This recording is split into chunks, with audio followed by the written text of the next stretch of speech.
စီစဉ်ကိုပြည်ပြည်ဆုံးသောအာဟာရ Ovaltine မှပံ့ပိုးကူညီထားပါတယ်။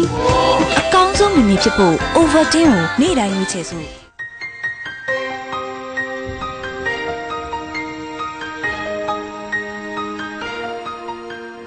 ပရိသတ်တွေလည်းရောက်နေပြီဆိုတော့ပရိသတ်တွေကတော့ဆက်လက်ကောင်းပရိသတ်များအားလုံးပဲမြင်တော့ခင်ဗျာပရိသတ်များအတွက်အခါဖေးအစီအစဉ်တင်ဆက်ပေးမှာပါဒီနေ့မှာလည်းကျမ်းမာရေးနဲ့ပတ်သက်တဲ့ဗီဒီယိုတွေတိုးပါခြင်းနဲ့ပရိသတ်တွေအတွက်ကျမ်းမာရေးဆိုင်ရာကျွန်တော်ဒါနည်းလမ်းတွေနဲ့ဗီဒီယိုတွေပြသသွားမှာဖြစ်ပါတယ်ခင်ဗျာနောက်ခုနမုံရှားနေတော့နင့်ကိုသေချာကြည့်နေရမျက်နှာလည်းဖြူပဲဖြူတော့နဲ့နေမကောင်းလားဟုတ်တယ်နေမကောင်းစင်တယ်လို့ပြီးတော့ငါရာသီရမ်းဖြစ်နေတယ်လေပြီးတော့ဘိုက်ကလည်းခဏခဏအောင်နေတယ်ဖြားလည်းဖြားဝင်တယ်လေဘလို့ဖြစ်နေလဲမသိဘူးအဲ့ဒီယောဂလက္ခဏာဆိုရင်တော့အဲ့တိတ်မကောင်းဘူးဟာငါတေချာတိတ်တော့မသိပေမဲ့ဒီလက္ခဏာမျိုးကတော်တော်မကောင်းငါလည်းသိချင်တယ်ဘယ်လိုလုပ်ရမလဲမသိဘူးဟုတ်ပြီအဲ့တော့နင်ပြည့်စုံပြီးသွားအောင်ဆရာပြောအောင်ညှောင်းလုံးသားဟုတ်တယ်လ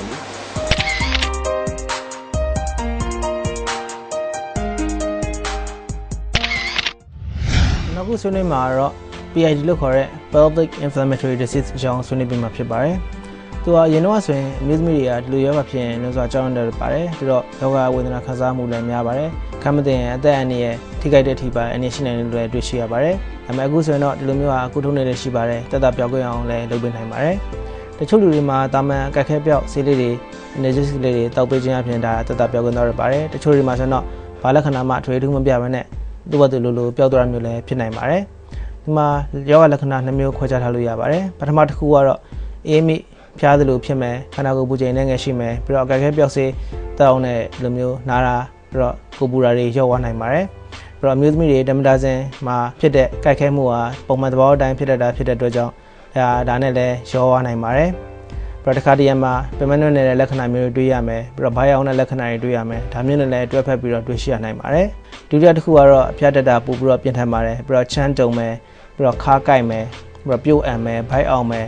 ဓာတ်သွေးဆင်းတဲ့အခါမှာအဖြူအောင်တွေပါလာမယ်တခါလေအဲ့ဒီအဖြူအောင်တွေမှာပြေပါရောပြီးတော့ပါလာနိုင်ပါတယ်အမျိုးသမီးတွေဓမ္မတာလာနေခြင်းကာလအတွင်းမှာခန္ဓာကိုယ်မှာဟော်မုန်းတဲ့အပြောင်းအလဲရှိပါတယ်ဒါကြောင့်ခန္ဓာကိုယ်ရဲ့ဖွဲ့စည်းမှုမှာလုပ်ငန်းဆောင်တာတွေမှာပုံမှန်မလုပ်နိုင်တာတွေဒါမျိုးတွေဖြစ်နိုင်ပါတယ်ခုခံစနစ်ရောကြတာမျိုးတွေဖြစ်နိုင်ပါတယ်ဒါကြောင့်ဒီလိုအခြေအနေမျိုးမှာဆိုရင်ယောဂကူးစက်ဖို့ infection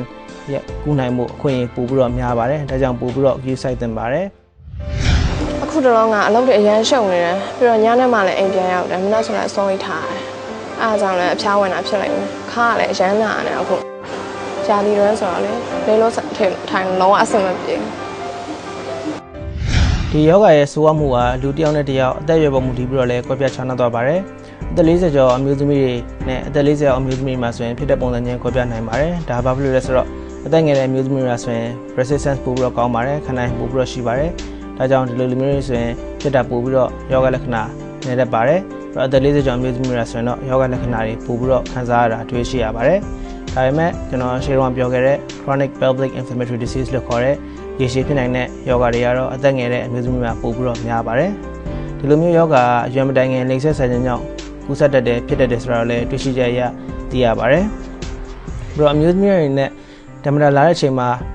ပိုးကူးစက်မှုဖြစ်ရင်ကာကွယ်ဖို့အတွက်ယူဆိုင်ဖို့အတွက်ပို့ပြီးတော့သတိထားရပါမယ်။ပြီးတော့မလိုအပ်ဘဲနဲ့လုံမင်းမကိုပိုးသက်ဆေးတွေနဲ့ဆေးကြောတာမျိုးလည်းမပြုလုပ်သင့်ပါဘူး။ဒါဘာဖြစ်လို့လဲဆိုတော့မင်းမကိုမှာငကိုရှိနိုင်တဲ့ normal flora လို့ခေါ်တဲ့ bacteria အကောင်းလေးတွေပေါ့နော်ဒီလိုမျိုးတွေလည်းရှိနိုင်ပါတယ်။ဒီလိုမျိုး bacteria အကောင်းလေးတွေကိုတက်ပစ်လိုက်သလိုဖြစ်တဲ့အခါမှာတခြားပြင်ပပုံမတွေဝင်လာနိုင်ပါတယ်။ဒါကြောင့်မလိုအပ်ဘဲနဲ့ပိုးသက်ဆေးရည်တွေနဲ့ခဏခဏဆေးကြောတာလည်းမကောင်းပါဘူးမသင့်တော့ပါဘူး။တခြားအရေးကြီးတဲ့ချက်တွေကတော့ဒီလိုမျိုးဖြစ်တဲ့အချိန်မှာမိကိုမိကောင်းမွန်စွာ